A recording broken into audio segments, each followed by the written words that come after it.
Does 3D printing on a wobbly table ruin your print quality? Well, in my latest video on the Bambu Lab A1 Mini, a lot of you certainly thought so. But I'll be honest, I have no idea. I've been 3D printing on this table for B-roll and videos for years, and I've never really stopped to think, is this actually ruining my results? So I decided to do a little bit of science. I took the Bambu Lab A1 Mini and decided to print on concrete, on a wobbly table, and yeah, let's get started.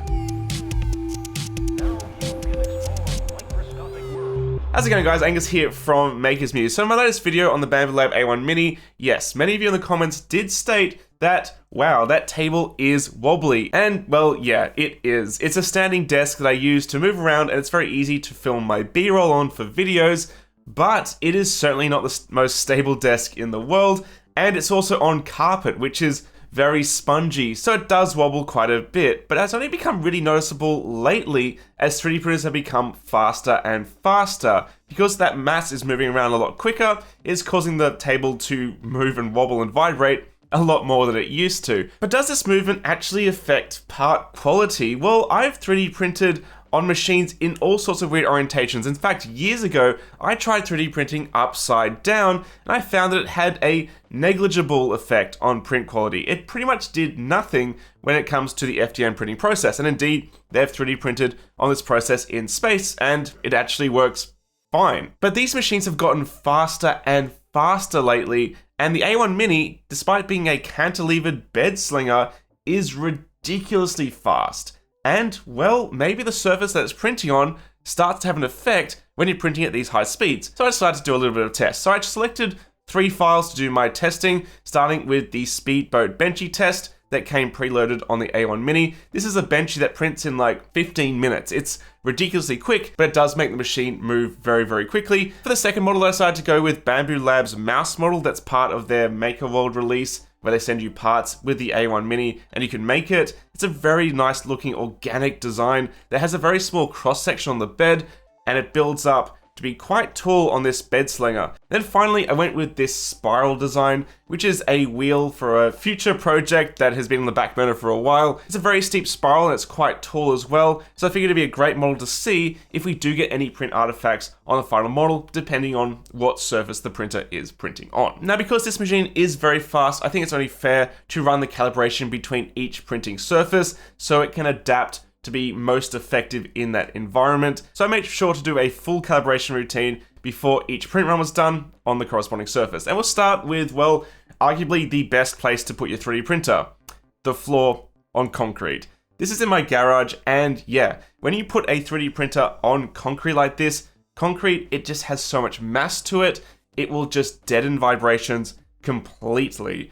And in this environment, the machine was its quietest, and the machine had no visible vibrations propagating out from it. I could actually put a pen on the concrete floor right next to it, and the pen didn't move. Now, there is actually a hack you can do where you get a concrete tile, and you put the printer on that tile, and you put EVA foam under that tile to stop any sort of vibrations propagating, and it works really, really well. Stefan actually has a whole video from a while ago on how effective just a single concrete tile can be. And I've been doing that for a very long time for my 3D printers, but a concrete tile is heavy, and lately I've been getting a little bit lazy, so I often don't bother. So it's going to be really interesting to see if it makes a significant difference for me to bother going back to using a large mass object like this tile to improve my print quality. As you would expect, the prints done on the concrete floor are almost perfect, with only the smallest defects visible if you really look and get the angle of the light just right on the black PLA. The Speed Benchy is very respectable for a print done in just 15 minutes, with only the slightest hint of ghosting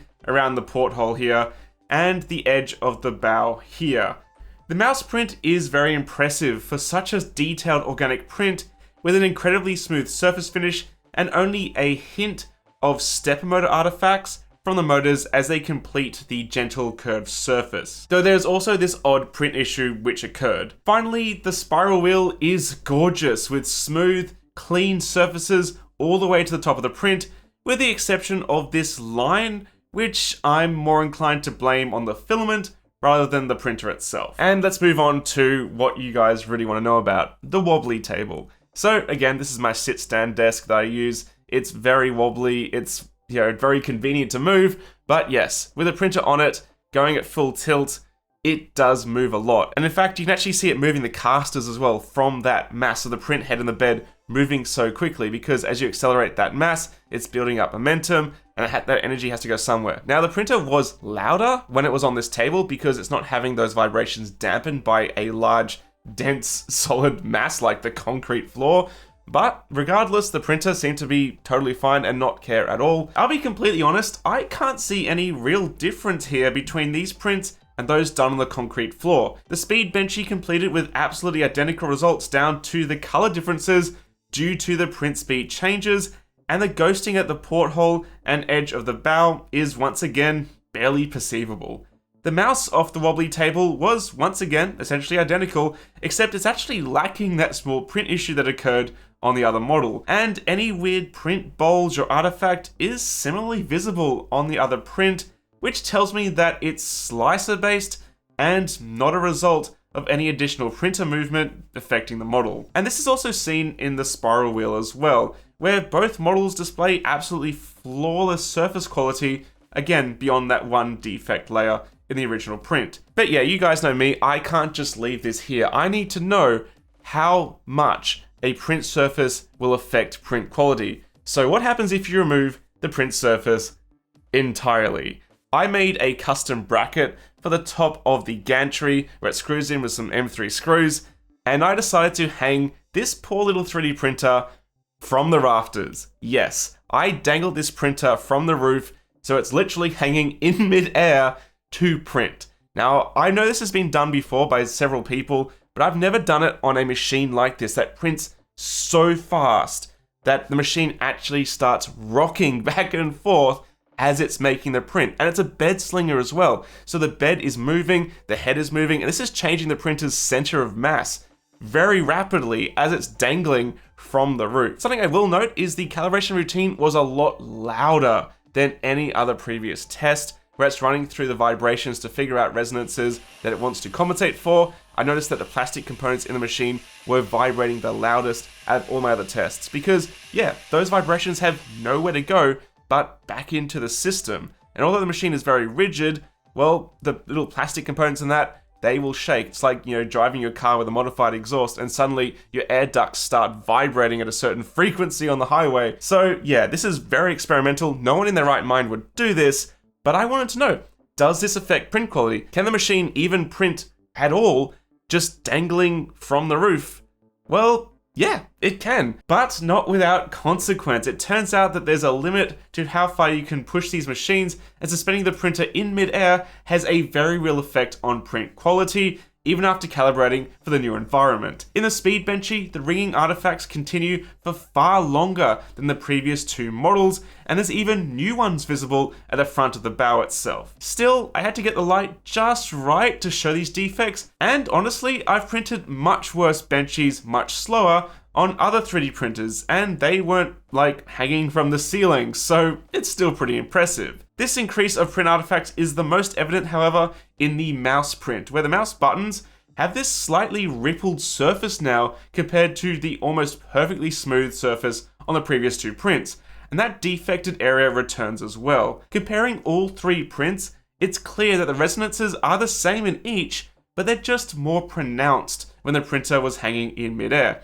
which makes sense. The printer's energy has nowhere to go anymore but just back into the system, and I don't think Bambu's engineers designed the resonance compensation to compensate for someone doing something as stupid as this. Still, the print did complete, as did the spiral wheel, which, once again, looks the same as the others unless you look really closely, because the artifacts, once again, have increased in intensity ever so slightly. These artifacts are only really visible under harsh light at just the right angle, and they can't be felt with your fingers, which is pretty darn impressive because, again, I've printed much worse models of other 3D printers in the past in ideal conditions, and many of these popular printers have had serious artifact issues for years. Okay guys, you are right, but were you really? The print that was hanging from the roof, yes, that does have some serious artifacts compared to the other prints that were done on the floor and the wobbly table.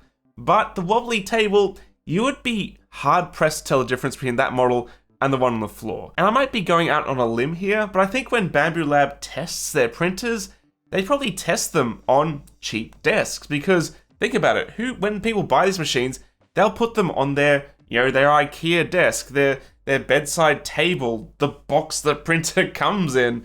They'll be putting them wherever there's space, and those different environments will have different characteristics and yeah, might wobble. Now, whether or not that wobble actually helps the printer to dissipate those vibrations, I'm not too sure, but it's pretty clear that when the printer was dangling, when it had nowhere to dissipate those vibrations, just went back into the system, that's when print quality really started to suffer. So, although it might be convenient to hang printers from the roof because they take up less space, it clearly does have an effect on print quality.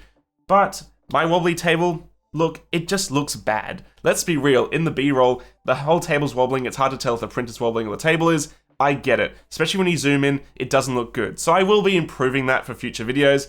But if you have a cheap table and your printer's shaking it a bit because it's going ultra fast and you've calibrated for it, I'll be honest, doesn't seem to care very much. But yes, I will concede that when it comes to reducing the noise of the 3D printer, there is no substitute for something with a lot of mass. So I'll probably start going back to using concrete tile, but not to improve print quality, just to improve my general surroundings and make the machine a bit quieter. So thanks guys for watching. Hope you found this video interesting. I certainly had a lot of fun hanging my 3D printer from the roof.